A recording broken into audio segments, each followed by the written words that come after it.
Entonces, buenas tardes a todos. En honor al tiempo, vamos a dar inicio a la clase de hoy. ¿Ya? Hoy día vamos a iniciar con algo que es tremendamente importante en cualquier obra vial, que tiene que ver con el drenaje. ¿Ya?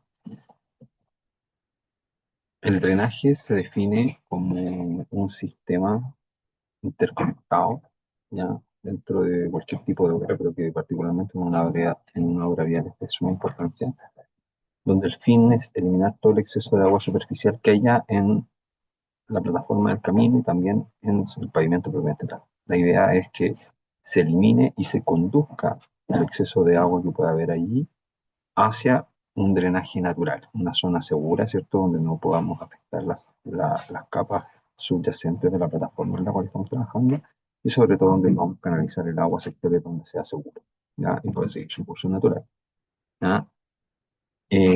¿Por qué es importante esto? Porque el agua es un elemento que afecta de sobremanera la estabilidad de todos los elementos que conforman la plataforma del camino, ya sea la base, la subbase, incluso hasta la subrasante. En el caso de los terraplenes, de todas maneras, genera elementos perjudiciales porque el agua, dependiendo de la cantidad en la que se encuentre, pero siempre cuando esté presente dentro de un suelo, ¿cierto? Un material, va a generar una disminución de su resistencia al costo. Y eso evidentemente genera elementos que pueden ser nocivos para el efecto de serviciabilidad que buscamos dentro de. Entonces, cuando uno quiere diseñar un drenaje, hay cuatro aspectos que son claves en ello. Primero, tiene que ver con lo que vimos en la clase pasada en términos de los estudios hidráulicos y hidrológicos, es lograr estimar la magnitud y la frecuencia del escurrimiento de agua que se va a producir por las distintas tormentas. Vamos a definir como tormenta eventos climáticos, ¿cierto? Asociados a precipitaciones importantes que tienen volúmenes importantes de agua, ¿cierto? Que van cayendo dentro de una determinada área de influencia. Lo segundo es conocer el drenaje superficial natural de los terrenos donde estamos, ¿cierto? Generando nuestro proyecto vial, ¿cierto? Y ser capaces de buscar la forma o idear la forma más adecuada para que seamos, sea posible restituir el agua, ¿cierto? Que se está interceptando en el camino hacia un curso de agua natural, ¿ya? Entonces, por eso es relevante saber si estamos en una zona rural o urbana, ¿cierto? En el fondo, las zonas urbanas tienden a ser zonas más impermeables, en la zona rural tenemos mayor capacidad de infiltración producto del terreno, etcétera. ¿Ya? También son terrenos planos, terrenos bajos, terrenos con pendientes, todas esas son variables que influyen.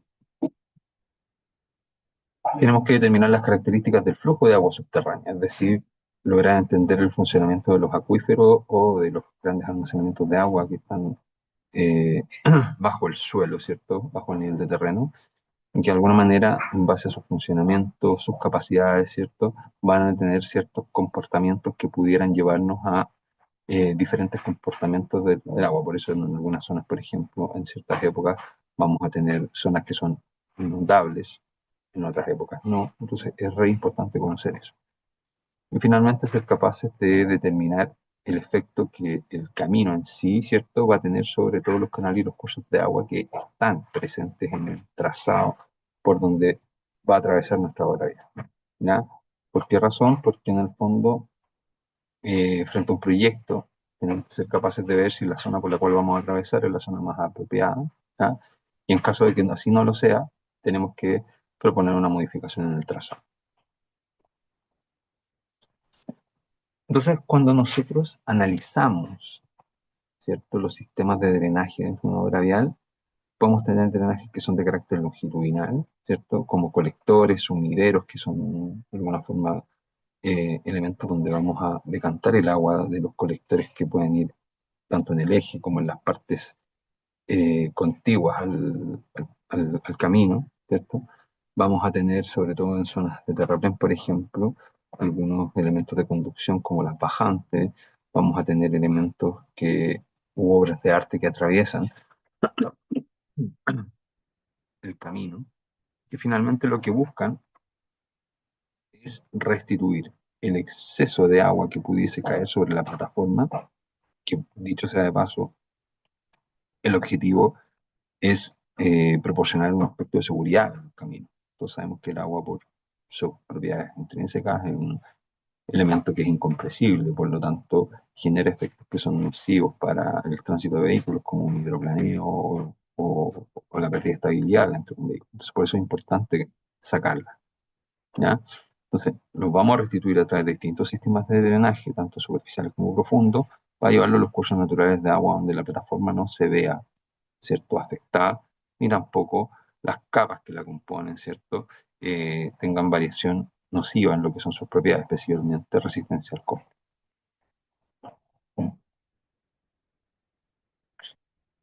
¿Cuáles son los objetivos del drenaje? Creo que ya lo hemos hablado en estos primeros minutos de la clase, pero en el fondo es generar un adecuado sistema que permita la salida del agua que pudiera acumularse dentro de un camino, ¿cierto?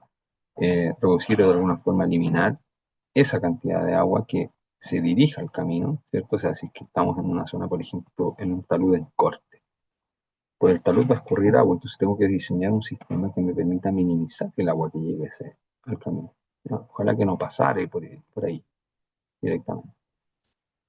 Generar una protección que eh, evite que el agua que precipite, ¿cierto?, genere daños estructurales, sobre todo en las capas subyacentes de la plataforma, ¿ya? ¿Por qué razón va a generar daños estructurales? Porque va a generar efectos de incompresibilidad, va a generar efectos de disminución de la resistencia al corte, entre otros, ¿ya?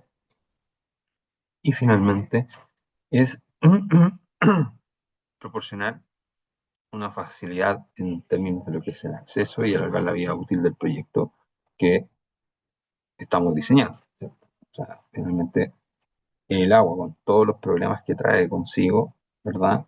Si no somos capaces de canalizarla y tratarla en forma adecuada, ¿cierto? Va a disminuir la vida útil del proyecto, ¿ya? Y por eso tenemos muchas veces eventos naturales que causan estragos y daños importantes en la infraestructura vial. Ahora, ¿cuáles son los factores que influyen en la formación de caudales? ¿Ya? Tenemos cuatro factores que son importantes y que caracterizan cualquier tipo de evento de precipitación. El primero de ellos es la intensidad. Y la intensidad matemáticamente es el volumen de agua, la cantidad de agua, ¿cierto?, que cae en un tiempo específico, ¿ya? Esto normalmente se expresa en milímetros por hora. ¿Por qué es relevante la intensidad? Porque no es lo mismo que llueva eh, 100 milímetros en una semana a que lluevan 100 milímetros en 2 horas, ¿no? Muchos recordarán a principios de febrero lo que sucedió en la zona poniente de Santiago, en el sector de Maipú, ¿cierto?, Padre Hurtado, etcétera, donde hubo una lluvia de intensidad importante, que incluso granizo, ¿verdad? Trajo estragos importantes, porque ese volumen de agua que cae en un tiempo reducido, en el fondo, disminuye las capacidades propias que muchos de los elementos de drenaje contienen, ¿ya? Por lo tanto, sí es relevante ese valor. La duración efectivamente tiene que ver con el tiempo del periodo en el cual se desarrolla este evento de precipitación, ¿ya? Y el desarrollo del evento de precipitación normalmente uno lo enfoca en un periodo de análisis que es donde mayor volumen de agua cayó, ¿ya? Entonces, hay tormentas o eventos de precipitación de corta duración que pueden durar 5 minutos, como eventos de gran duración que pueden durar 24 horas. Entonces, eso lo va a determinar el análisis eh, hidráulico hidrológico que nosotros determinamos, ¿ya? ¿Y por qué va a ser importante? Porque eso nos va a definir el caudal de diseño, ¿ya? El tercer factor es la frecuencia, ¿ya? Y la frecuencia es una medida probabilística, ¿ya?, que lo que hace es determinar cuán probable o cuán factible es que ocurran eventos, ¿cierto?, de determinadas características. Entonces uno lo que hace es determinar un análisis, ¿ya?, a través de un análisis, cuál es el volumen de agua para el que nosotros nos preocuparíamos que se diera. Y bajo ese efecto o bajo ese parámetro es el que uno dice.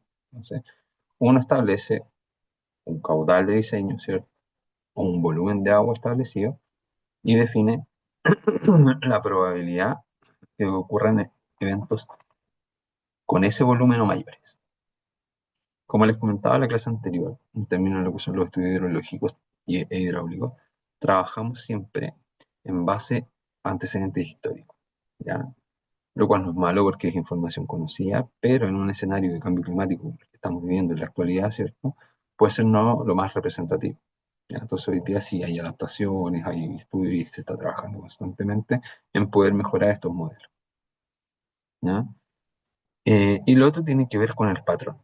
Y el patrón ya es, de alguna manera, la definición de cómo temporalmente va a variar la representación de los distintos volúmenes de agua en lo que gráficamente en hidrología uno lo pudiera visualizar a través de lo que se llama un hielograma de lluvia, que es básicamente un gráfico de barras, ¿ya? Donde vamos a determinar en tiempos equitativos o rangos de tiempo definidos, que pueden ser de 5 minutos, una hora, lo que sea, ¿cierto? La cantidad de agua que cae en ese momento. Entonces, nos va a quedar como una suerte de campana Gauss, ¿ya? O distribución normal, ¿ya? Que voy a hacer no, no, vamos a utilizar el lápiz. Entonces, tenemos acá esto, eh, ay, me encanta.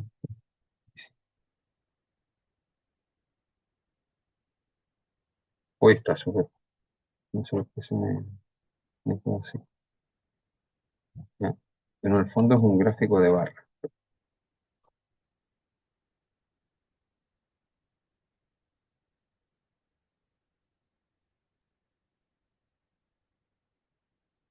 Ahí sí.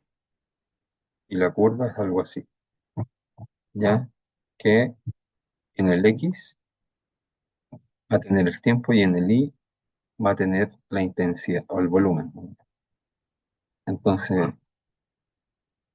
va a estar conformado por distintas barritas, ¿ya? De distintos anchos que van a determinar, perdón, el, el tiempo, ¿ya? Y la cantidad de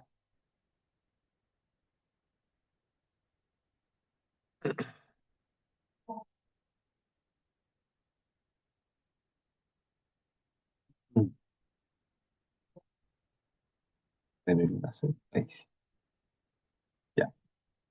Y también vamos a tener otro elemento que es crucial para entender el comportamiento hidráulico y de los flujos de agua dentro de un espacio donde se emplaza un proyecto vial y que tiene que ver con los factores de la costa. Primero definamos qué es una cuenca, ¿ya? Entendemos como cuenca a el área de influencia en la cual, ¿cierto? Los distintos eventos de precipitación van a generar efectos sobre la infraestructura que tengamos ahí. ¿Ya? Particularmente, ¿por qué? Porque alimenta los cursos de agua, ya desde cursos de agua principales, secundarios, entre otros, ¿ya? Y tiene que ver también con la morfología, que es la forma o las características físicas que tiene esa cuenca o esa área de influencia determinada, donde la superficie, la longitud y las capacidades de los cauces principales, ¿cierto? La forma, o sea, si es una forma más circular, más alargada, etcétera, las pendientes, etcétera, o la cantidad o la topografía propiamente tal, la cantidad de taludes o de zonas montañosas o de explanadas hayan, van a influir en la manera en la que se comporte el flujo de agua que precipite dentro de ese espacio. ¿Ya? Entonces, en el fondo es el área de influencia. ¿Ya? Entendemos, por tanto, que los proyectos viales van a tener, debido a su extensión, distintas áreas de influencia y, por lo tanto, distintas formas de comportarse en relación a los flujos que van a estar establecidos en esa zona. ¿Ya? El segundo factor de cuenca de importancia es el uso del suelo. Ya algo les anticipaba unas láminas atrás que tiene que ver básicamente con el tipo de suelo y la exposición del suelo. Si este suelo está desnudo, un suelo natural, un suelo con cobertura vegetal, porque no es lo mismo que llueva, ¿cierto?, en una ciudad donde está todo relativamente pavimentado a que llueva en el campo. ¿Ya? Por eso alguien dirá, oye, en el sur llueve y no pasan los estragos que pasan en Santiago. Efectivamente, no pasan esos estragos porque en Santiago la mayor parte del suelo está utilizado o impermeabilizado. ¿cierto? Con pavimento, con construcciones, etcétera.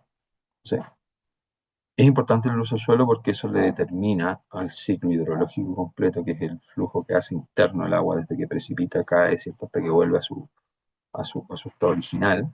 Eh, de qué manera va a tener la capacidad de poder infiltrar ese volumen de agua en el espacio que estamos determinando que tiene que ver con la morfología. Y finalmente, el último factor de la cuenca es el almacenamiento. Y eso tiene una relación directa con la capacidad que va a tener esta gran bodega o esta gran piscina que llamamos acuífero, ¿cierto? En función de las características propias del área de influencia en la que estamos tratando, ¿ya? Que tiene que ver con la capacidad de regulación y de almacenamiento, por ejemplo. No es lo mismo que existan o no embalses, que existan o no centrales de paso, porque son elementos reguladores de cómo el agua va a distribuirse dentro de la cuenca. O sea, si llueve en el sector cordillerano de Santiago, por ejemplo, ¿ya? Eh, mucho de esa agua ya no escurre directamente por el Maipo, porque tenemos, por ejemplo, el embalse del Yeso, ¿cierto? Entonces el embalse del Yeso, una gran piscina acumuladora, y eso en el fondo reduce la cantidad de flujo que pueda tener el flujo del Maipo frente a todo lo que esté agua abajo de él, ¿ya? En caso contrario de un río donde no tenga absolutamente nada y el flujo, si cae mucha agua, simplemente el flujo baja, entonces se dan y se generan las crecidas, ¿ya? Entonces es súper importante tener esa capacidad. Y también hay aspectos naturales, no artificiales, como la existencia de un muro, ¿ya? Aspectos naturales como las capacidades de drenaje, los tipos de acuífero que tenemos, no lo mismo tener un acuífero libre con un acuífero confinado, ¿cierto? Las características geológicas y geomorfológicas de los suelos, ¿ya? Porque es distinto tener trumado a tener arcilla, suelos gravosos. Esos son todos factores que influyen en las capacidades de almacenamiento de una cuenca. Entonces, habiendo entendido un poquitito el global de lo que es un sistema de drenaje, es de vital relevancia entender que existen dos tipos de drenaje: un drenaje que es de carácter superficial y un drenaje que es de carácter profundo. El drenaje superficial ya se construye en los niveles más próximos al nivel de terreno, ¿cierto? Donde la función principal del sistema es, primero, tomar el agua, es decir, captarla, sacarla de la zona que no queremos que es la que influye, ¿cierto? Estamos hablando del propio camino y las plataformas específicamente, ¿ya? Eh, Además, son obras que de alguna forma defienden y permiten el atravieso de los excesos de agua, incluso a través del propio camino, ¿ya? Mediante obras de arte, alcantarilla, baterías de tubos, entre otros, ¿ya? Entonces, hay un sistema variado, ¿ya? De sistemas o de obras de drenaje de estas características, donde vamos a destacar algunos que son los más comunes en una obra vial y que uno debe conocer. Los primeros son las cunetas, que son pequeñas zanjas que se van a disponer en, la- en los costados del camino, que van a ir flanqueando el camino, ¿ya? Donde el fin principal es generar la conducción de los excesos de agua que vienen directamente del coronamiento, es decir, de la punta del pavimento, de la zona central del eje del camino, hacia lugares adyacentes en un lugar donde no genere daños a la obra ni a la plataforma existente, ¿ya? Entonces las cunetas son estos elementos que vemos acá, ¿ya? Son muy, muy comunes. En algunos casos pudieran no existir revestidas, ¿ya? Pero simplemente hay, ¿ya? Hay depresión. O sea, el camino siempre va a generar una suerte de doble pendiente desde su coronamiento hacia los costados, para facilitar por gravedad, ¿cierto? Y por escurrimiento, la eliminación y la liberación de los excesos de recurso hídrico que pudiera caer sobre él. Dentro del drenaje superficial también encontramos las contracunetas, ¿ya? Acá la función de una contracuneta es prevenir que el exceso de agua, ¿cierto?, alcance un camino, sobre todo cuando tenemos, por ejemplo, zonas en corte, ¿ya? O sea, taludes de un cerro, por ejemplo, con gran pendiente, que pudieran generar excesos de agua frente a un evento climático y donde la cuneta no sea capaz de sobrellevarlo, ¿verdad? Entonces generamos una contracuneta que es una zanja, ¿cierto? En un nivel superior del talud para poder contener y canalizar a puntos más adecuados el exceso de agua. Entonces, como de alguna forma repartir. ¿Ya? En la práctica no son tan convenientes porque como se construyen agua arriba de los taludes, ¿ya? Si se genera alguna saturación o problema de los mismos, podemos inducir algún tipo de deslizamiento, falla o derrumbe, ¿ya? Pero de igual forma existe. Otro sistema de drenaje superficial eh, es el bombeo, ¿ya? El bombeo se define como una inclinación que se le va a dar a ambos lados del camino con el objetivo único de generar un drenaje de la estructura, ¿ya? ¿Cuál es el fin de este sistema, que es el primer sistema al cual se enfrenta una lluvia? Es evitar que el agua genere acumulaciones dentro de la plataforma. Ya sabemos que en muchos casos esto no se da porque hay caminos, incluso autopistas, en las cuales uno puede ver generar aposamientos de agua, ¿ya? Pero sobre todo es que no infiltre este exceso de agua y genere la saturación de las plataformas, de la plataforma del camino, es decir, de todos los constituyentes o capas constituyentes de la plataforma, base, subbase, eh, incluso subrasa, ¿ya? El terreno natural.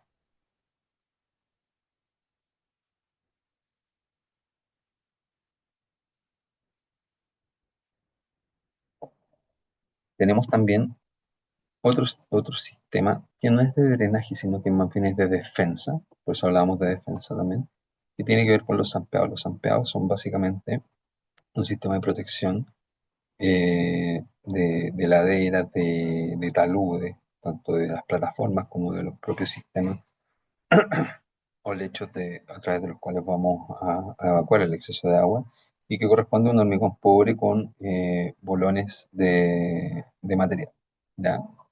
La función de esto es proteger las paredes del lecho, los taludes de un lecho, los taludes de un terraplén, para evitar la erosión que pudiera afectar la estabilidad estructural de la plataforma, ¿ya? También se conoce como hormigones ciclópeos, ¿ya?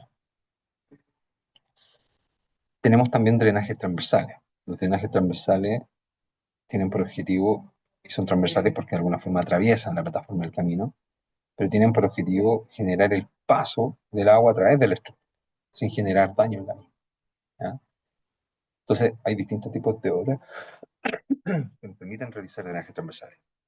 Baterías de tubo, como las que vemos en esta imagen inferior. Tenemos bóvedas, ¿cierto? Como la que vemos en esta imagen de acá superior. Tenemos alcantarillas que son más pequeñitas, ¿cierto? Son tuberías igual que esta, uno o más tuberías igual que esta, pero más pequeñas, ¿cierto? O incluso vados, que son eh, estructuras de las cuales permitimos el paso de agua a través o sobre la superficie, ¿ya? Estas estructuras tienen una funcionalidad muy similar a la de un puente, ¿ya? Como la que vemos acá, ¿ya? Pero que en eventuales ocasiones permiten el paso de agua a través de ellos y sobre, ¿ya? Para eventos de grandes crecidas, obviamente con los resguardos que hay que tener. O sea, si uno ve que un vado está siendo atravesado por un curso de agua, el agua está pasando por sobre él, hay que medir los riesgos para saber que no hay que pasar.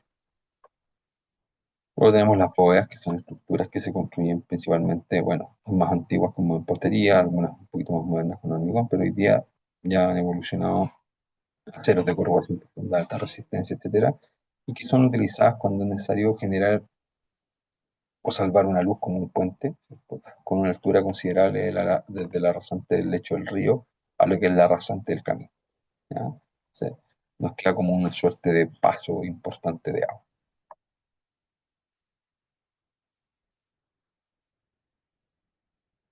Luego tenemos las alcantarillas, ¿ya? Que son tuberías transversales que atraviesan, ¿cierto? El camino y de menor diámetro, a través de las cuales, ¿cierto? Permitimos el escurrimiento de agua natural, de un curso de agua, ya sea un estero, un pequeño río, una fuente que, que, que exista, ¿ya? Se rellenan con material apropiado, ¿cierto? Con capacidad drenante y sobre el paso del camino, ¿ya? canales son algunos de los ejemplos de cursos de agua en los cuales se utilizan este tipo de elementos. ¿Ya? Eh, También tenemos los cajones, cumplen la misma función que una alcantarilla, pero en términos geométricos y dimensionales y de materialidad son diferentes. ¿Ya? Muchas veces son prefabricados o fabricados in situ, son de hormigón armado, ¿ya? Y tienen la función, normalmente abarcan áreas un poquitito más grandes, son, son mucho más, de mayor capacidad.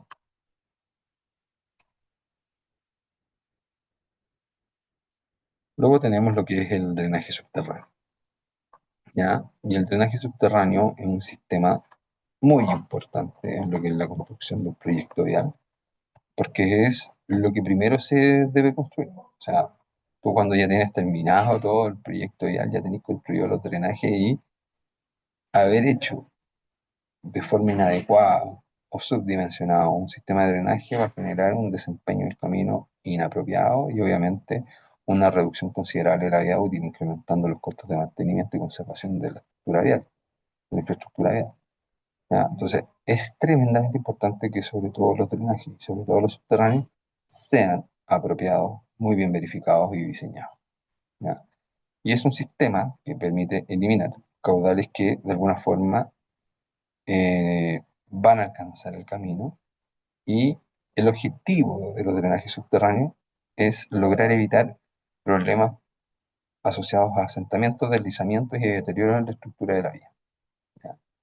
Lo más complejo es que si esto queda mal y tú lo querías restituir, tenés que sacar todo el camino, todas las plataformas, o sea, en el fondo es como prácticamente hacer un proyecto nuevo, entonces es extremadamente caro y extremadamente difícil de entender. Por eso su dimensionamiento y construcción son de alta importancia en un proyecto.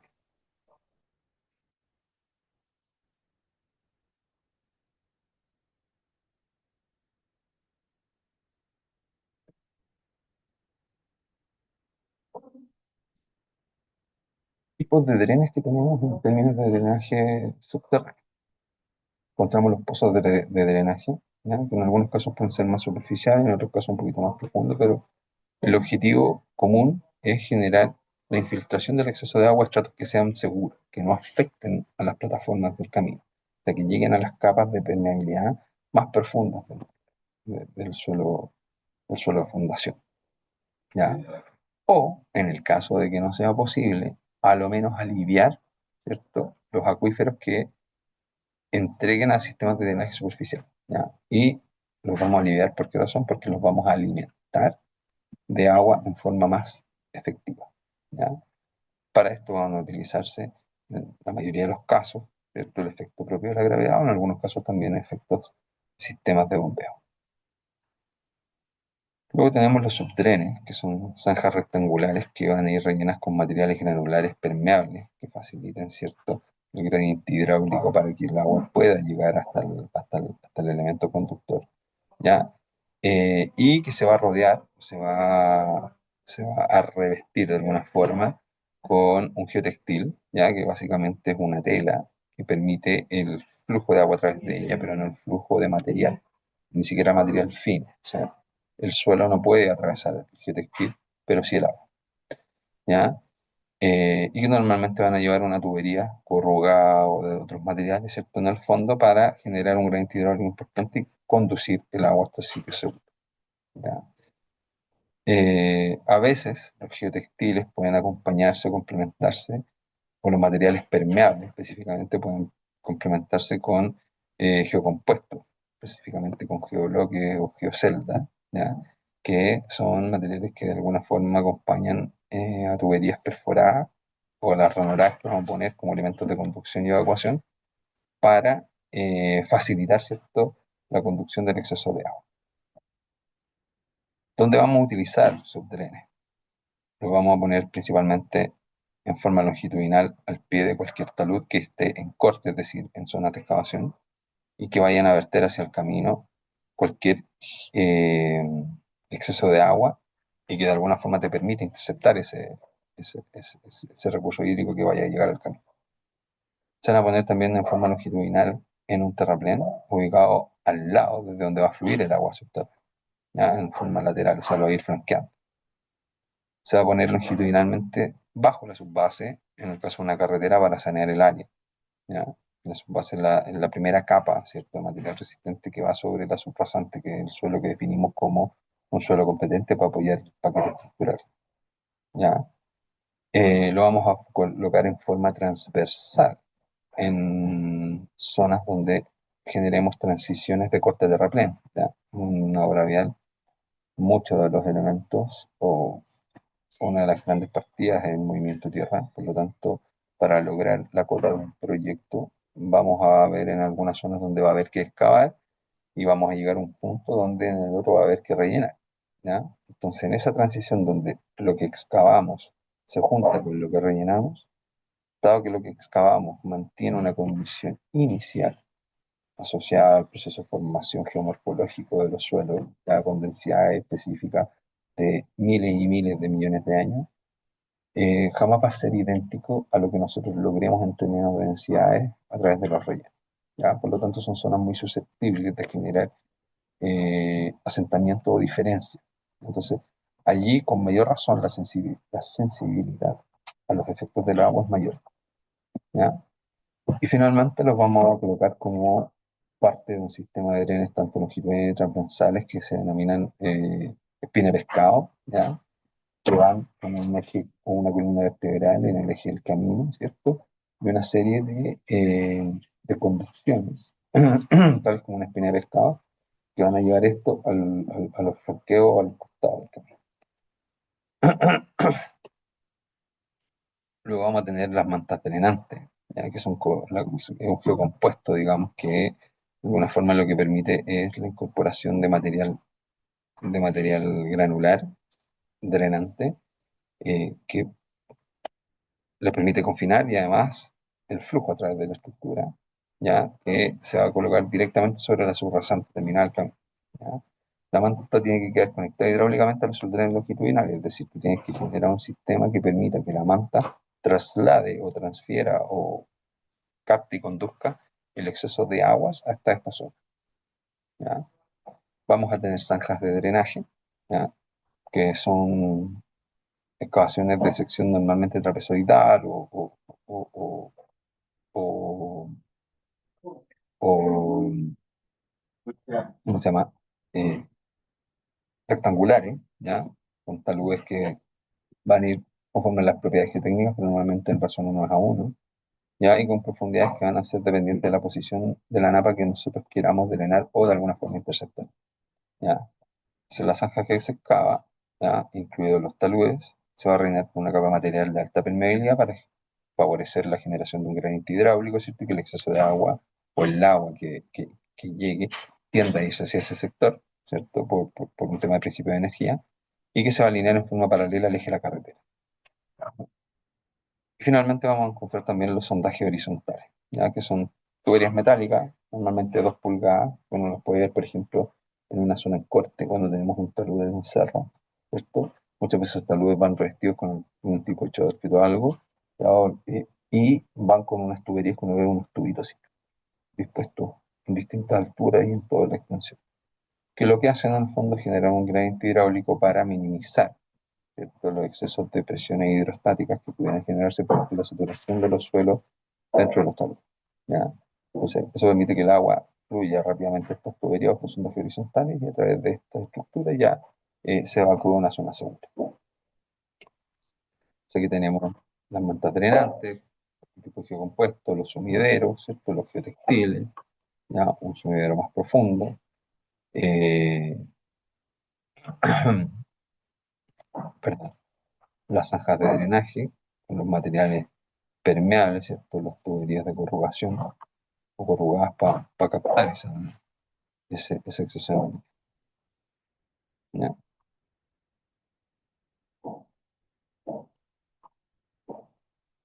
Eh, a continuación, vamos a pasar, con eso eh, terminamos la sección de drenaje, ¿ya? Y vamos a pasar a la cuarta unidad que, tiene, que, que habla básicamente del diseño de infraestructura. ¿Ya? Y para generar el diseño de una infraestructura, una obra vial, nosotros lo primero que tenemos que lograr es familiarizarnos con algunos conceptos, ¿ya? Y uno de los conceptos principales es el de la plataforma, ¿ya? Entonces, desde el punto de vista de lo que establece el manual de carrera, ya definimos como plataforma a toda lo que es la superficie visible de un camino, de una vía, ¿cierto? Y que normalmente está conformada por todo lo que son las calzadas, las vermas, los sobreanchos de plataforma, ¿ya? Las medianas en caso de que existan, ¿ya? Y que de alguna forma en su sumatoria nos van a dar un ancho específico que va a ser el que tiene la plataforma en sí, ¿ya? Por lo tanto, el ancho de la plataforma lo vamos a definir como la sumatoria de los anchos de todos los elementos que la constituyen, ¿ya? Y va a ser variable en algunos casos, porque podemos tener dobles vías, podemos tener la existencia de una mediana o no, podemos tener la existencia de vermas en un lado o en otro no, ¿cierto? O de vermas más grandes y más pequeñas, dependiendo del lado en el que estemos trabajando, etcétera, ¿ya? Eh, entonces son distintos los casos. Hay casos específicos también. Va a depender si es que la vía que estamos nosotros analizando es una vía unidireccional con calzada independiente, ya, como por ejemplo una carretera, ya, o una autopista, perdón, o va a ser una vía con plataforma única y calzada, ¿cierto? Bidireccional, o con dos plataformas independientes, ¿ya? Entonces, acá lo relevante es entender la contextualización de lo que es la plataforma. ¿Ya? En términos de lo que es la altimetría o el eje Z en el análisis de una plataforma, ¿ya? Lo vamos a dar por lo que es el perfil longitudinal de la rasante y la inclinación transversal que tengan los elementos.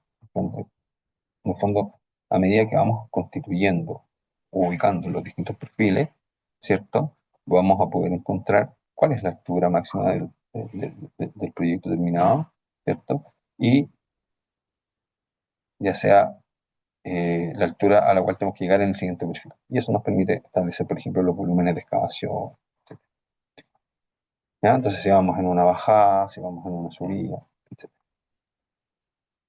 La plataforma puede contener, además de todos los elementos que comentamos, algunos elementos auxiliares, por ejemplo, como las barreras de contención, podemos incluir soleras, puede tener iluminación, alguna señalización, etc.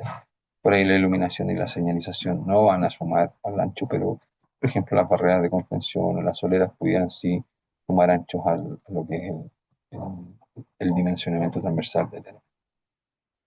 Aquí vemos algunos tipos de plataformas que podemos tener, ¿ya? En línea punteada tenemos lo que es el terreno natural, ¿ya? Acá lo que estamos generando es una plataforma, ¿cierto? Una plataforma donde tenemos dos calzadas, una mediana, ¿cierto? Pero tenemos acá que el terreno original, ¿cierto? Es excavado. Llegamos a la línea de excavación o la línea subrasante como un terreno competente. Y acá lo que tenemos que hacer, como el terreno natural venía con esta línea punteada, es generar un relleno. O sea, aquí tenemos una zona de terraplén y una zona de corte, ¿ya? Entonces acá tenemos, en términos de lo que es la plataforma, una plataforma conformada por una mediana, dos calzadas, ¿cierto? Vermas laterales interiores, sobre anchos de plataforma interiores, ¿ya? Un sobre ancho de plataforma exterior en el lado del terraplén, ¿ya? Tenemos la existencia de una cuneta. Entonces tenemos el ancho de la plataforma, la subrasante, y el ancho de la plataforma, el camino que llega hasta el sobreancho, sin considerar la cuneta, ¿ya? Tenemos el caso de una calzada unidireccional o bidireccional, pero el caso de una sola calzada donde vamos a estar constituidos por una plataforma que va a tener sobreancho, berma y calzada, ¿ya? Y este sobreancho, berma y calzada, en el fondo va a determinar el ancho de la plataforma. Acá no tenemos medio.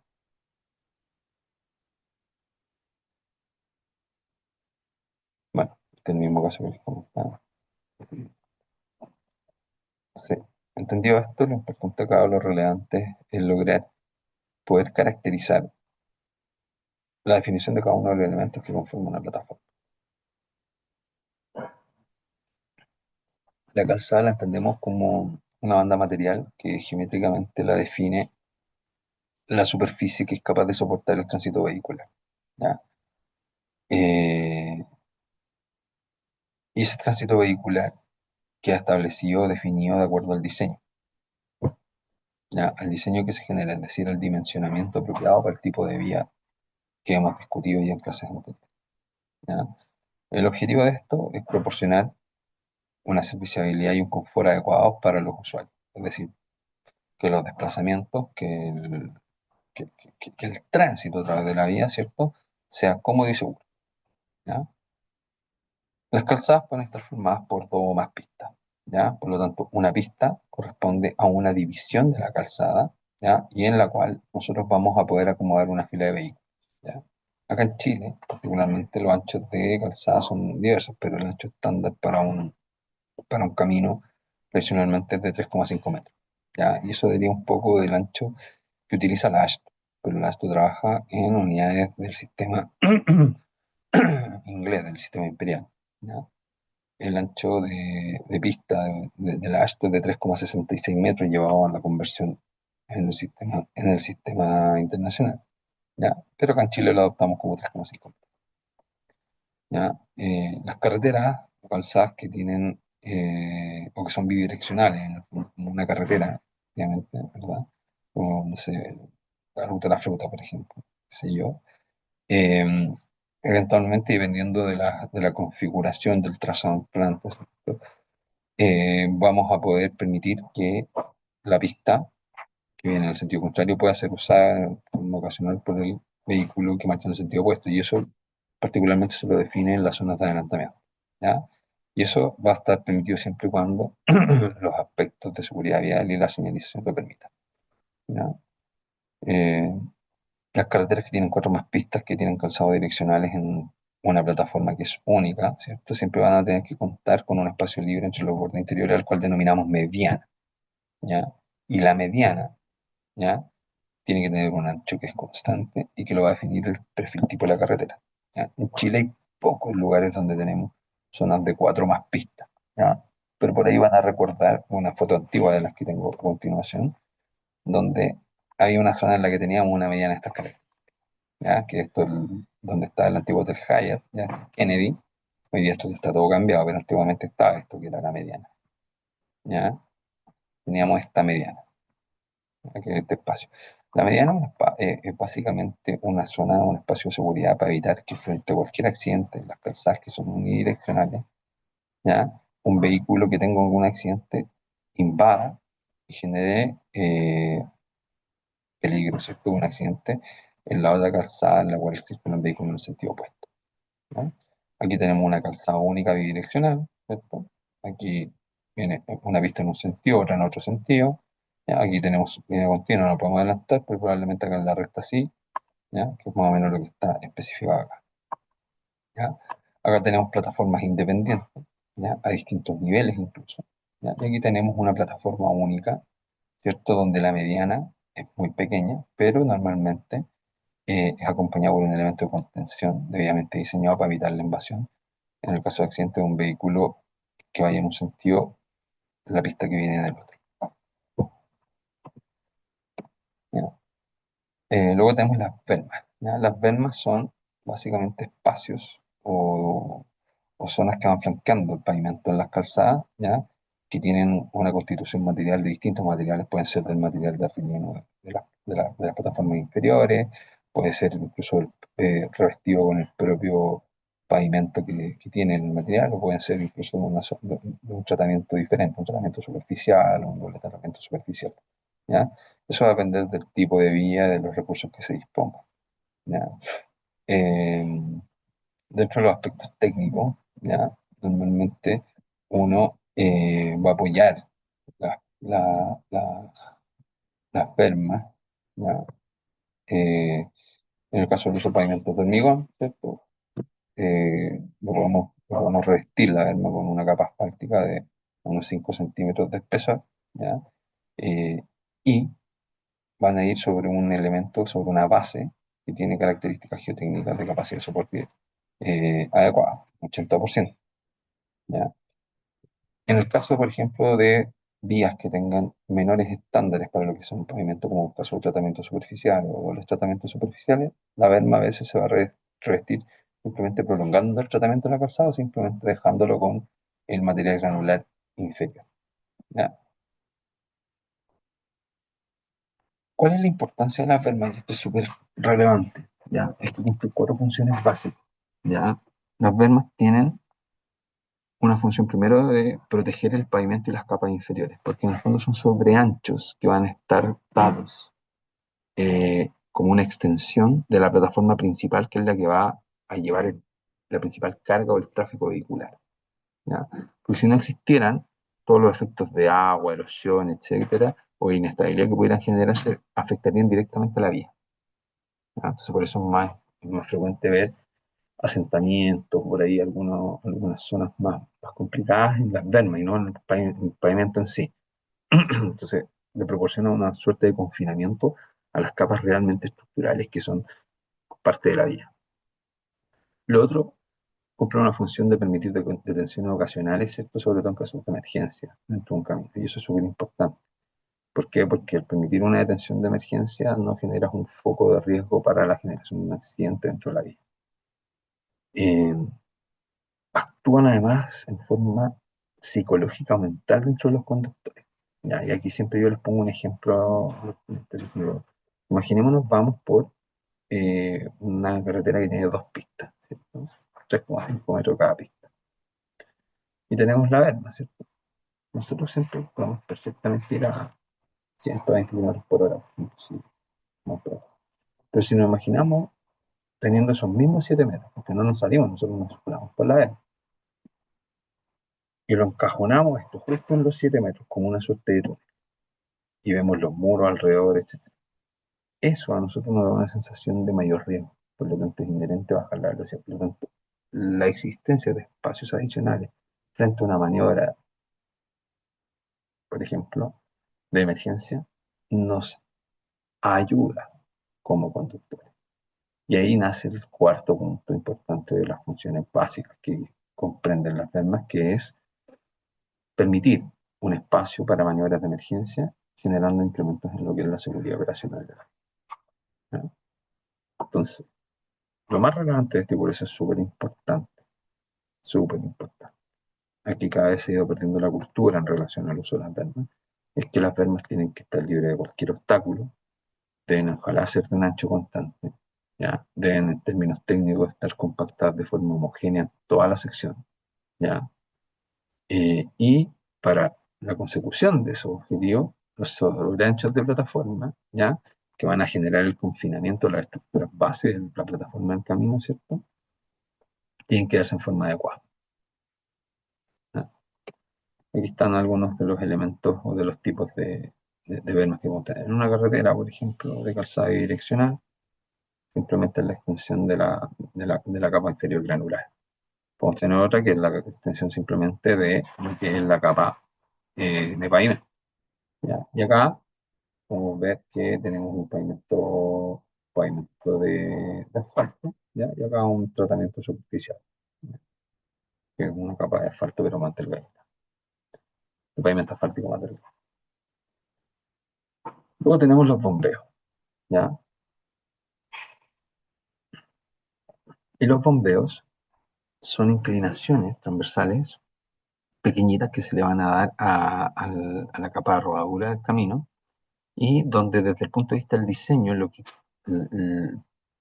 que buscan es que la intensidad de lluvia que define el diseño hidráulico, ¿cierto? El diseño hidrológico para una tormenta de 1 hora de duración, ¿cierto?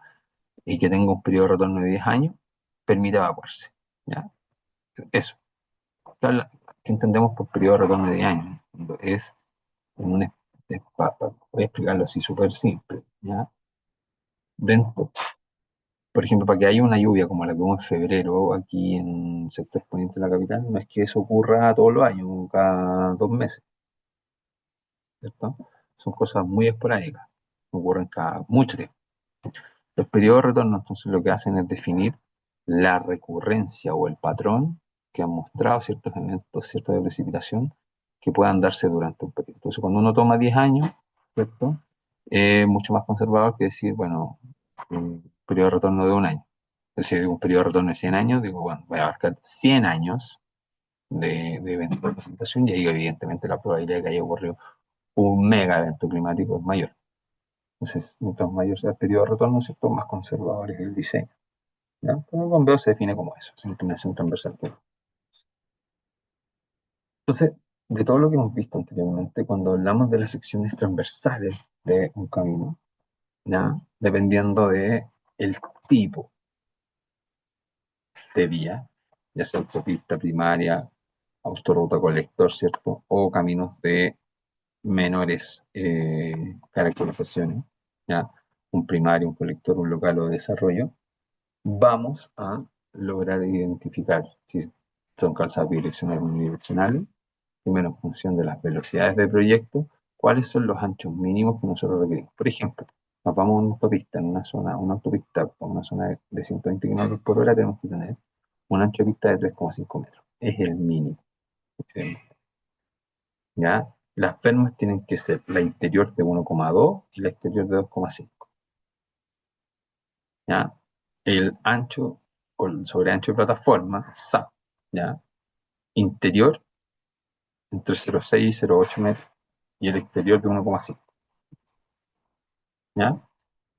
Y el ancho de la mediana, si es que son 4 pistas, ampliable a 6, 13 metros. Si es, ese es el ancho inicial. Si el ancho final, en 6 pistas, 6 metros. ¿Ya? Entonces tú te das cuenta que para los distintos escenarios, la sumatoria total de la plataforma disponible tiene que ser, para el caso 6 pistas, ampliable, tiene que ser 35 metros, mientras que 4 pistas 28 metros. En el caso de 2 pistas no tenemos ahí un, un límite. Y a medida que vamos bajando los estándares, te das cuenta que van bajando algunos. Por ejemplo, los anchos de la verma, por ahí el ancho de la verma exterior, etc. ¿Ya? Y ya para los caminos más pequeños, por el colectores, las calzadas, bueno, los casos de lo unidireccional, el ancho de pista es único. ¿Ya? Pero para los casos bidireccionales, podemos ver que para los caminos locales o de desarrollo, tenemos incluso anchos de pistas que pueden ser menos. Ustedes dirán, sí, yo me he topado en caminos rurales, por ejemplo, con caminos que son súper estrechitos. Bueno, es por lo mismo. ¿Ya? Se exige solamente una berma exterior con un ancho bien acotado, bien limitado, ¿ya? Y un sobreancho también bien acotado y limitado. Entonces podemos trabajar con eh, anchos de plataforma mucho más chicos, de 8 a 10 metros, entre otros.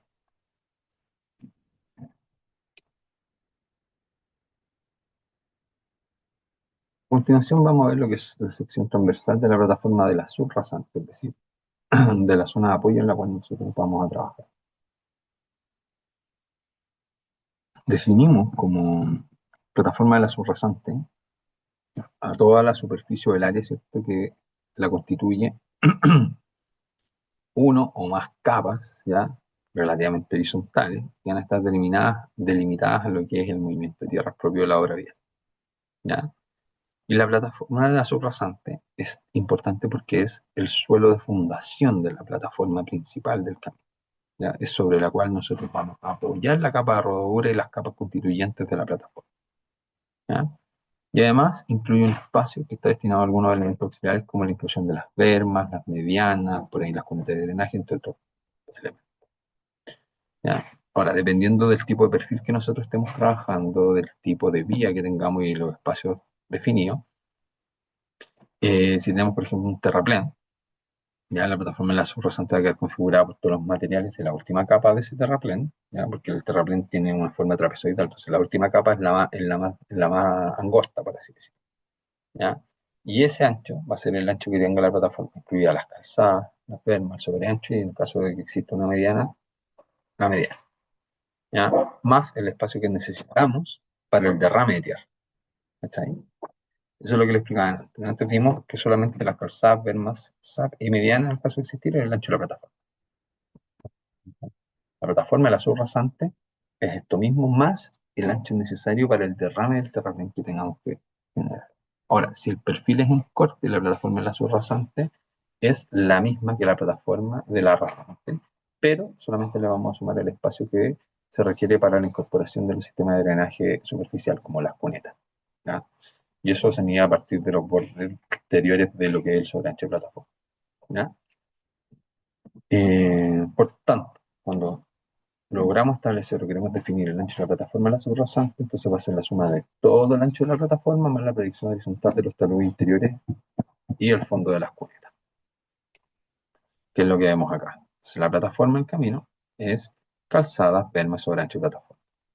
Y la plataforma de la subrasante va a ser eso mismo más el derrame que haya hasta lo que es el relleno. El relleno, ¿ya? Esto es lo que es en terraplén.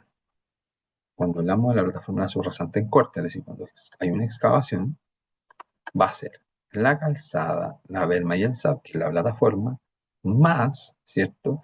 El ancho de la cuneta al nivel de la subrasante, ¿cierto? Y más la proyección horizontal de la caída de tierra o del terraplencito chiquitito que tenemos acá, ¿ya? Eso es súper importante, ¿ya? Para ambos lados. Esa es la diferenciación.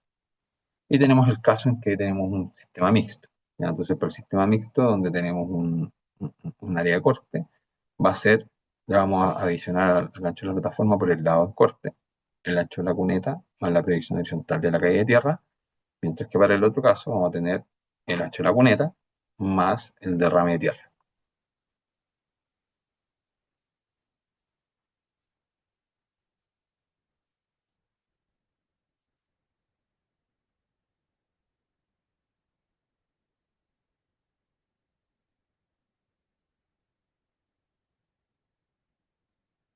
Acá es exactamente lo mismo, son distintos escenarios, ¿ya? Esta es una vía en curva, ¿ya? Porque aquí tenemos el peralte, peralte es la inclinación que se da a un camino para evitar el efecto de la fuerza centrífuga cuando un vehículo va curvando. Si no existiera el peralte, ¿ya? El vehículo por la fuerza centrífuga tendría a irse a deslizarse hacia el costado, ¿ya? Pero básicamente la plataforma de la subrasante es la misma constitución. Entonces, la plataforma de la subrasante de alguna forma contribuye a lo que es el control de filtración de aguas cuando los materiales de los cuales está provisto, ¿cierto? Y la compactación a la cual fue sometida tengan características que eh, proporcionen una impermeabilidad y también un grado de evacuación de aguas importante hacia el exterior de lo que es la plataforma en sí. Y eso lo que contribuye es a extender la vida útil del terraplén y del suelo de fundación de la. ¿Ya? Entonces, cuando logramos sacar el exceso de agua infiltrada, lo que estamos haciendo es proteger tanto el pavimento como las capas subyacentes, bases y subbases. ¿Ya? Eh, Vamos ahora a conversar de algunos elementos que denominamos elementos de infraestructura para la sección en terraplén. ¿Ya? La estabilidad de taludes en terraplén tiene que ver con la manera en la cual nosotros aseguramos que la inclinación de un talud, todos entienden lo que es un talud, me imagino, si no me lo hubieran preguntado, eh, que son inclinaciones, ¿cierto? Cortes del suelo que tienen un determinado ángulo, ¿cierto? Entonces, cuando nosotros generamos un terraplén, tenemos que generar estabilidad en los taludes. O sea, por un lado, protegerlo de los agentes exteriores, erosión, lluvia, escurrimiento, etcétera, pero también tenemos que ser conscientes de que ese talud tiene que ser estable por sí solo. No puede generarse un deslizamiento debido a distintos factores, porque a lo contrario también vamos a afectar la integridad del camino. Entonces, cuando un camino nosotros lo construimos en un terraplén, los materiales de los cuales van a provenir esas excavaciones ya van a ser normalmente materiales de otros lados, ya, de un empréstito o incluso de otras zonas que hayamos excavado. Muchas veces el material que sacamos de las excavaciones no es apropiado para la construcción de terraplén, entonces tenemos que ocupar materiales de otro lado, ¿ya? Y esas características de los materiales nosotros las podemos estudiar, las podemos prever y las podemos conocer. Por lo tanto, somos capaces de lograr definir cuál va a ser la inclinación máxima que podamos admitir para esos taludes en función de la altura de los terraplenes. Y el manual de carretera establece que cuando los materiales lo permitan, en términos de los estudios que hay que hacer con ensayos de corte, etcétera, ¿cierto? En terraplenes que tengan alturas inferiores o iguales a 15 metros, vamos a poder poner máximo una inclinación en razones de proyección horizontal a vertical de 1 es a 1,5. Es decir, por cada un metro en horizontal vamos a subir 1,5 metros en vertical, ¿ya? alturas que sean mayores, tenemos que acompañar necesariamente estudios específicos de estabilidad de taludes, donde analicemos resistencia al corte, hagamos modelos 2D o incluso 3D si es necesario para lograr establecer esto. ¿Ya? Ahora, si los terraplenes los vamos a fundar en suelos que tengan inclinación, ¿ya? Por algún motivo, ¿cierto? El suelo va a tener alguna inclinación, porque no podemos generar una terraza o un elemento horizontal, ¿ya? Y esas pendientes sean superiores al 20% o estuvieran generados o constituidos por materiales que son inadecuados, no son lo más apropiado para poder fundar. ¿Ya? Lo que tenemos que hacer es obras especiales, que lo que de alguna forma hagan es minimizar los peligros a lo que sea la generación de un deslizamiento, sobre todo también de un asentamiento, sobre todo si son asentamientos diferenciales. En casos que tengamos pendientes mucho mayores, ya los taludes tienen que escalonarse, ya como en la foto que se ve aquí. Se escalonan porque de alguna forma lo que generamos es una reducción de la masa solicitante del talud y generamos pequeños microtaludes, ¿cierto? Donde al deslizar pueden deslizar y apoyar en la propia terraza. La huella y la contrahuella, esos escalonamientos, tienen que tener a lo menos el ancho que permita el tránsito de la maquinaria que los va a construir, ¿ya? Y normalmente la altura de ellos va a tener que ser un múltiplo del espesor de la capa que nosotros vamos a generar para compactar, ¿ya? Eso es súper importante. Bueno, y cuando ya no hay otra opción, hay que verticalizar muros de contención, ya sea a través de muros de tierra mecánicamente estabilizados, muros cantilever u otros, ¿ya? La estabilidad de los terraplenes va a verse afectada principalmente, bueno, por varios factores, pero hay 6 factores que son súper importantes de conocer y que son fenómenos geotécnicos que tienen aspectos visuales que son parecidos, pero comportamientos físicos que son diferentes, ¿ya? El primero de ellos es la erosión y los deslizamientos locales, los corrimientos de ladera, la densificación de relleno, los asentamientos por consolidación, el flujo plástico debido a la falla por corte y el asentamiento dinámico y licuefacción, que por ahí muchos deben haber escuchado. Acá nosotros no incluimos fallas por corte en terraplenes porque ningún código normativo de diseño permite que pueda ocurrir una falla por corte en los terraplenes. O sea, los terraplenes no debieran fallar por corte. Cuando fallan por corte es porque algo se hizo mal, ¿ya? Eh, y eso tiene que ver con la inclinación máxima de los taludes o algún grado de compactación asociado o un exceso de agua que no se logró identificar en forma adecuada, ¿ya? Y si no se logró identificar de forma adecuada, es porque en el fondo debiste haberle dado un talud mucho más inclinado, no tan vertical. El primero de los fenómenos, que es la erosión y los deslizamientos locales, tienen relación justamente en lo que son fallas por corte localizadas, ¿ya? ¿Y qué es lo y cómo se visualiza esto? ¿Ya? Las fallas, las fallas locales de corte generan un desplazamiento y la formación de grietas de tracción en lo que son el coronamiento del terraplenio. O sea, cuando nosotros tenemos de alguna forma el lado del trapecio, que es algo así. Pucha, quiero a ver si me funciona ahora la pluma. Quiero que se. Ahí sí me funciona. Es algo así, ¿ya? Entonces, este es el talud. Esta es la cuña de falla natural, por ejemplo. Entonces, lo que nosotros vamos a empezar a ver es que aquí se empiezan a generar grietas, pequeñas grietas, ¿ya? Y esas pequeñas grietas, de alguna forma, lo que van a empezar a contribuir es que esto empieza a movilizarse, empieza a acumularse material aquí en esta zona, ¿ya? Entonces, ¿cuál es la causa principal de esto? Es que el agua superficial lo que hace es infiltrarse aquí a través de esas grietas, ¿ya? Genera un incremento de la presión hidrostática. Como hay más agua en esta zona, aquí la resistencia al corte disminuye y esto empieza a deslizar de a poquito. Entonces, el primer indicador de que eso está sucediendo son estas grietas de acá arriba. ¿Cuáles son los efectos, las causas que generan esto? Primero, disminuye la resistencia al corte del suelo por el efecto del agua, que es lo que estamos diciendo. Aumenta la masa del suelo, porque ahora no es solo el suelo, sino también es el agua que está contenida en el suelo en términos de humedad, ¿ya? Se incrementa la presión hidrostática, ¿ya?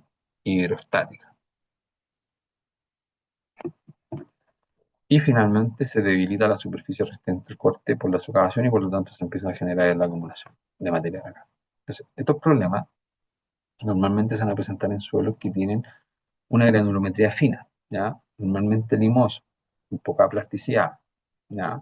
Porque cuando la inclinación va siendo cada vez mayor, ¿ya? Lo que nosotros tenemos que hacer es buscar algunos sistemas que permitan proteger el talud en sí y la ferma, ¿cierto? Con materiales que sean relativamente impermeables o cohesivos. Por ejemplo, la incorporación de suelos vegetales. Entonces, cuando tenemos esto, ¿qué tipo de solución nosotros podemos brindarle? Bueno, obras de drenaje y canalización de agua que sean adecuadas, o sea, cunetas que estén revestidas, la incorporación de soleras, etcétera. ¿Ya? Si yo incorporo eso, voy a evitar aquí que tengamos este efecto de infiltración. ¿Ya? Esto es un poquito lo que les comentaba. ¿Ya? Cuando se genera la erosión, este es el caso inicial, ¿cierto? Entonces el agua superficial, como esto está desnudo, desprotegido, no hay una cobertura vegetal, nada, una manta de control de erosión, nada, el agua empieza a infiltrar y esto empieza a aumentar la cuña falla. Esto empieza a empujar, empujar, empujar, y lo que empieza a generarse son estas grietas de corte. El suelo se desplaza, va desmoronándose, y en el fondo se va generando una acumulación de material de lo que es el originalmente. Y estas son las fallas por corte. ¿Ya? ¿Qué utilizamos para eso entonces? Mantras de control de erosión que van ancladas a los taludes, hormigones encapsulados, sistemas de hidrosiembra que son básicamente la siembra de especies que son de rápido crecimiento, de enraizamiento adecuado, ¿ya? Funciona como una suerte de soil nailing en el suelo, ¿ya? La incorporación de suelos bióticos, mantras de control temporales en el caso de obras temporales, ¿ya? Y mantras de control de erosión que son de carácter permanente. Así es como se ve el efecto de la erosión en un suelo desprotegido. ¿Ya? Esto es un maicillo muy común. ¿Ya? Se ven todas esas carcas o esos surcos producto del escurrimiento de agua. ¿Ya? Y esto tarde o temprano en el fondo va generando problemáticas. ¿Ya? ¿Cómo controlamos? Con la incorporación de alguna geocelda, algún elemento de suelo biótico que de alguna forma nos permita ayudar a establecer controles sobre esos fenómenos que van ocurriendo. ¿Ya?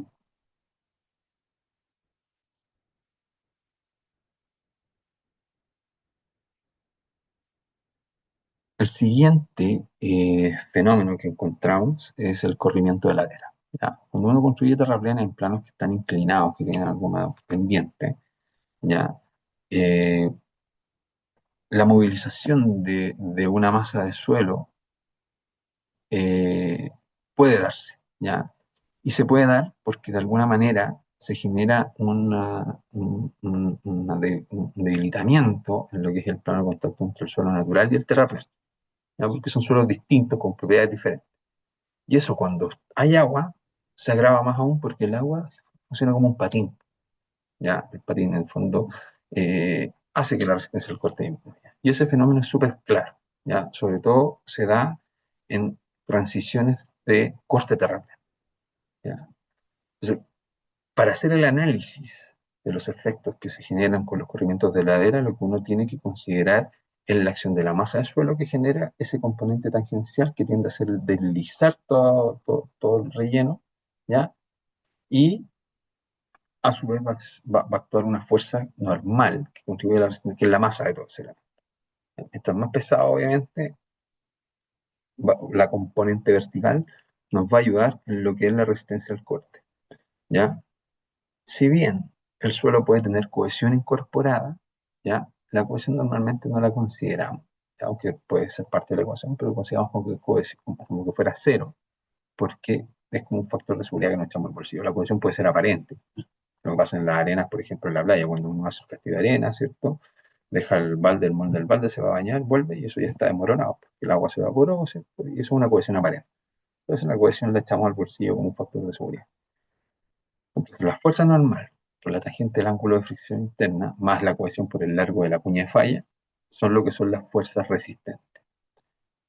Y en el denominador tenemos lo que es la fuerza tangencial, que es la que va a hacer tender a fallar o a deslizar el terreno. Ese valor nos entrega lo que es el factor de seguridad, y ese factor de seguridad es el que tiene que ser, obviamente, en términos matemáticos, mayor a 1 para que haya estabilidad. ¿Ya? Dependiendo de los tipos de diseño, vamos a establecer factores de seguridad de 2 o 3, ¿ya? En el caso estático, unos 5 en el caso sísmico, unos 5,8, ¿ya? Pero que van a ser importantes de considerar para el momento de definir estos procedimientos clave. Cuando uno construye, ¿cierto? Estos elementos en plano inclinado es tremendamente importante lograr establecerlo porque la diferencia entre los suelos de terraplén y el suelo natural hacen que justamente tengamos que conseguir una adecuada trabazón en la zona de transición, ¿ya? Entonces, una de las medidas principales es no hacerlo en la longitud en recta, sino que es escalonar el suelo natural, ¿cierto? Porque lo que hacemos es incrementar ese valor de L, que en la ecuación anterior era el que nos contribuía con la cohesión. ¿Ya? Aumentamos esa longitud de contacto. ¿Ya? Entonces, escalonamos o a veces también hacemos más pronunciados los taludes. Ahora esto va a ser complicado por temas de espacio. Si es complicado por temas de espacio, la incorporación de soluciones de contención vertical son adecuadas. Muros de tierra mecánicamente estabilizados, muros gravitacionales o muros cantiles. ¿Ya? La incorporación de muros con gallones, por ejemplo, aquí tenemos los sondajes horizontales de drenaje que antes les comentaba.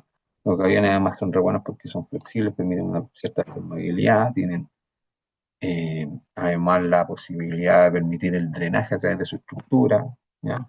Incorporamos mantas de control de erosión, o geotextiles, entre otros. Y luego tenemos lo que es la densificación de relleno, ¿ya? La densificación de relleno es un proceso de compactación, ¿ya? En el cual se genera la reducción del volumen del índice de vacío dentro de la masa del suelo, ¿ya?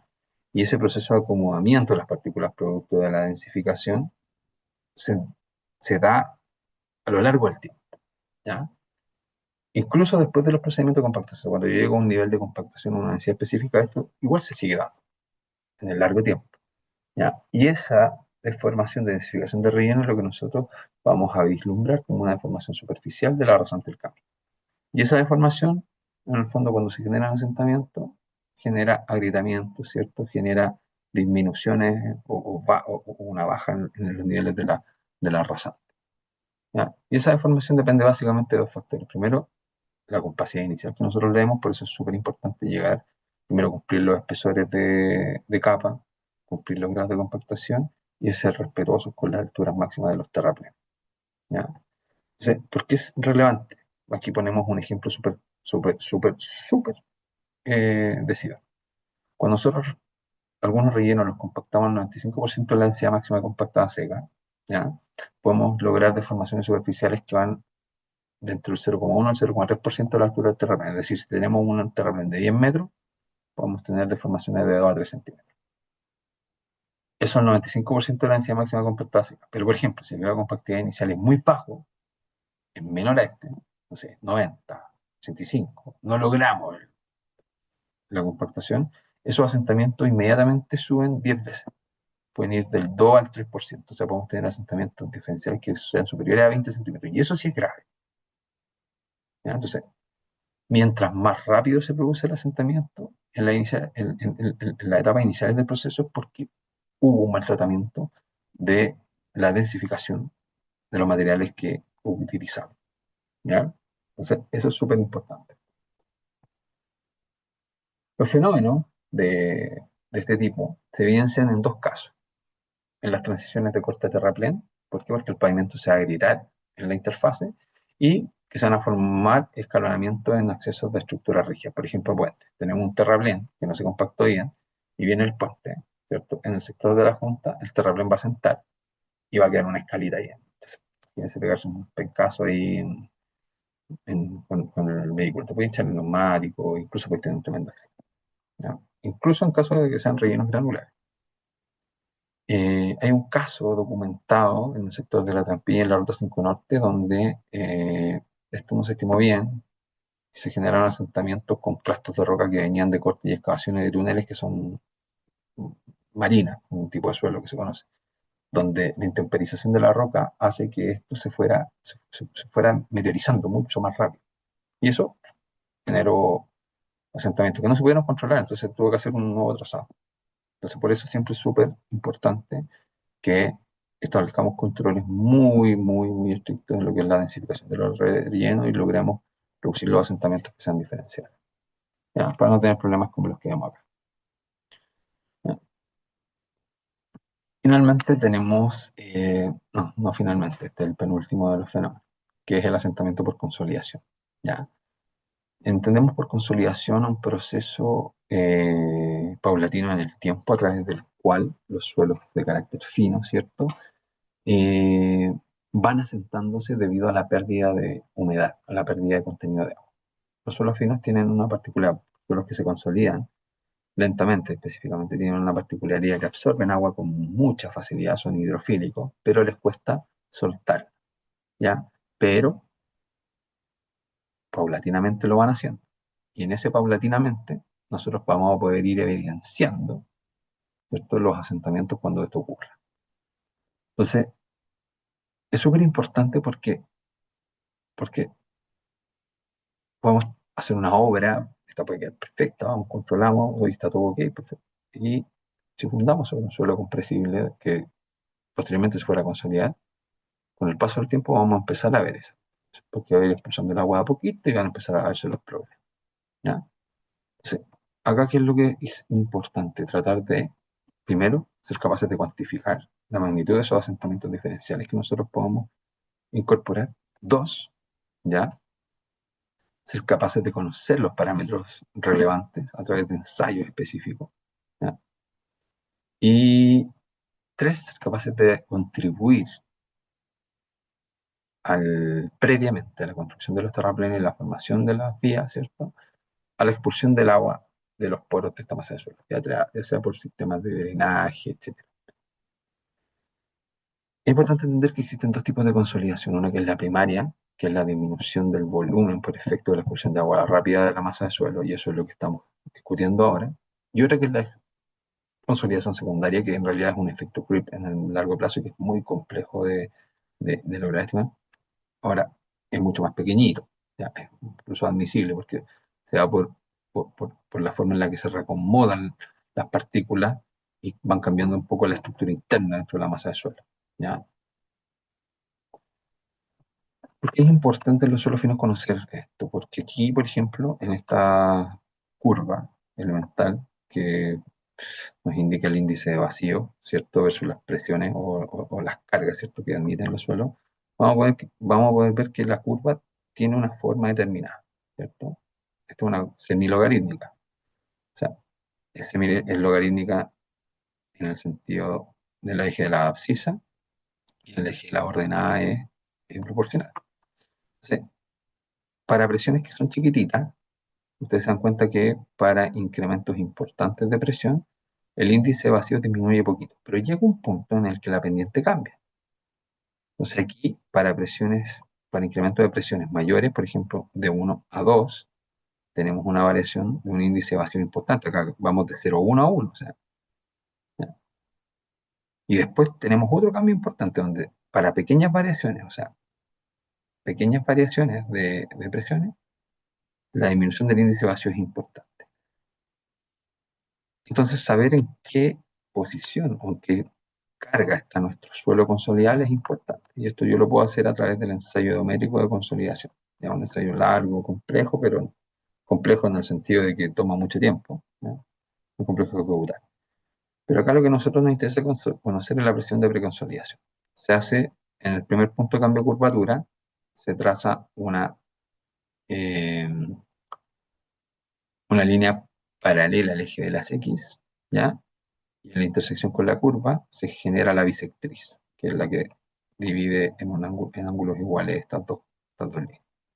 Y en el siguiente punto, que es la asintótica, se traza una asíntota al punto ya de la curva de mayor pronunciamiento y se intersectan las dos proyecciones. En el punto de intersección proyectamos al eje de las X y nos entrega la presión de preconsolidación. Entonces nosotros aquí podemos saber, por ejemplo, estamos más o menos aquí en 2,5 kilos por centímetro cuadrado. Si yo sé que mi proyecto va a proporcionar más que este valor, voy a estar trabajando en este sector. Por lo tanto, para pequeñas variaciones de carga, voy a tener grandes deformaciones. En cambio, si yo sé que estoy trabajando en esta zona de acá, sé que tengo una holgura todavía para poder trabajar. Entonces, eso es súper relevante, porque tengo que ser capaz de entender si es que lo que yo voy a poner, sobre todo un terraplén, me va a contribuir a un mal comportamiento o un adecuado comportamiento del suelo. Luego tenemos el flujo plástico y la falla por corte, ¿ya? Esto corresponde a un fenómeno característico de los suelos blandos, ¿ya? Que tienen consistencia muy bajita, ¿ya? Y donde se presentan deformaciones que son asociadas a los esfuerzos de corte que se producen constantemente por concentraciones de fuerza en puntos específicos de la masa del terreno, ¿ya? Y aquí lo que hace es llevar a valores muy altos los esfuerzos máximos de resistencia al corte del suelo. Entonces, ¿qué diferencia tiene con un corrimiento? Es que el acá lo que se genera es el hundimiento del terraplén, ¿ya? Y se levanta el terreno adyacente. O sea, no hay una densificación, sino que el volumen que se movió acá subió en el otro lado, ¿ya?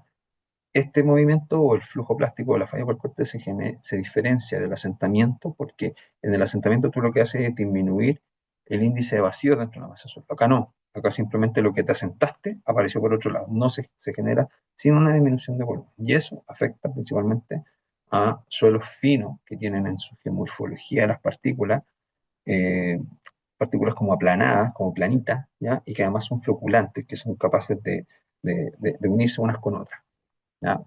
O que tienen en algunos casos materia orgánica, ¿ya? Entonces, el análisis de flujo plástico considera dos aspectos. Primero, las propiedades del suelo blando y la resistencia del corte, y lo otro, cómo se distribuyen esos esfuerzos de corte. Para la distribución de esfuerzos de corte influye mucho la densidad.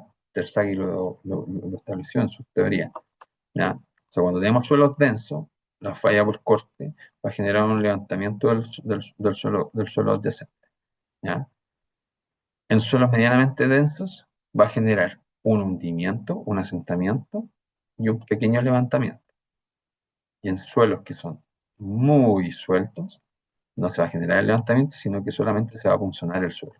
Y esto igual es grave, mucho más grave porque aquí los asentamientos son mayores, ¿ya?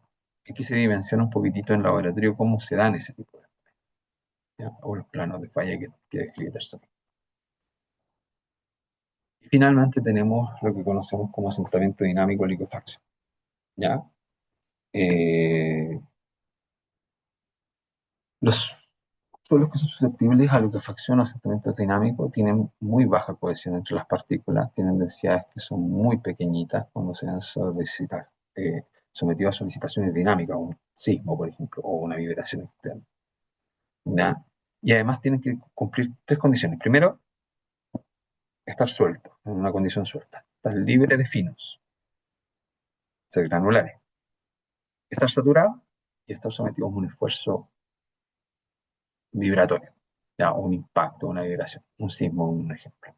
Entonces, cuando todos estos elementos se constituyen, aquí lo que sucede es que como el suelo está tan suelto, además está saturado, o sea, todos los espacios vacíos están llenos de agua. Cuando viene, si imaginamos esto, una caja de bolitas, cuando viene el movimiento, la vibración, que es lo que hace que licúen, el efecto de liquefacción es que se comporta como un fluido del suelo momentáneamente. Lo que hace es que en la vibración, las partículas que están levemente en contacto unas con otras, mezcladas en un ambiente acuoso, se separan en un instante, dejan de tener contacto unas con sobre otras, por lo tanto no hay traspaso de fuerza y se empiezan a comportar como fluido. Y en eso hay grandes deformaciones, ¿ya? Cuando estas vuelven a la normalidad, se densifican un poquitito y por eso se genera también la expulsión de agua, la generación de los volcanes de arena, etc. Eh,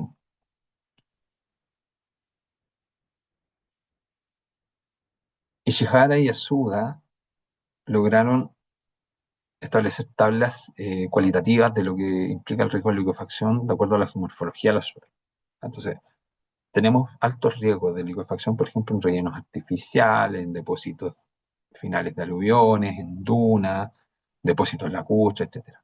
Y ya llevamos a nulas capacidades cuando tenemos roca, obviamente, mesetas, depósitos de grava, etc.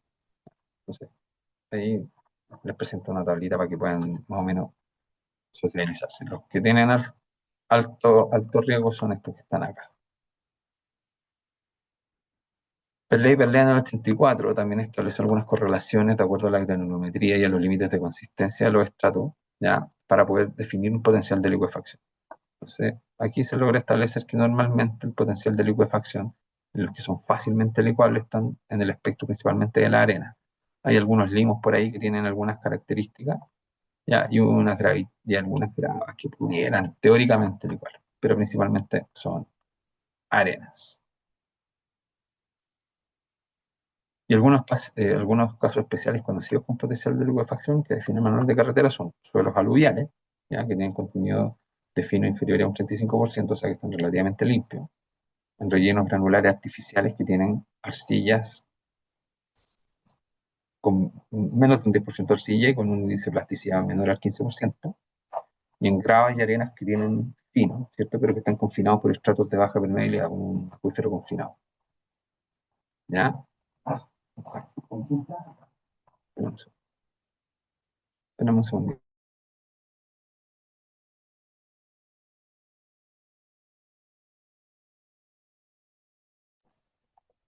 ¿Ya? Aquí les dejo un videito, ¿ya? Para que vean algunos efectos de lo que fue la licuefacción, ¿no? O cómo funciona la licuefacción. Esto es lo que les comentaba, el efecto de licuefacción. Están las partículas sueltas en contacto entre sí, metidas en un medio acuoso. Viene el movimiento del sismo, las partículas empiezan a moverse y en un momento pierden contacto entre sí, se generan grandes asentamientos, luego las partículas se reacomodan, aumentan su densidad, pero ya se generó el asentamiento. Y la arena que está saturada genera estos surcos para eliminar el exceso de presión de poros, que es el agua, y se generan los volcanes de arena. La liquefacción trae consigo grandes deformaciones. Esto es un tramo de la ruta 5 después del terremoto del 2010, ¿ya?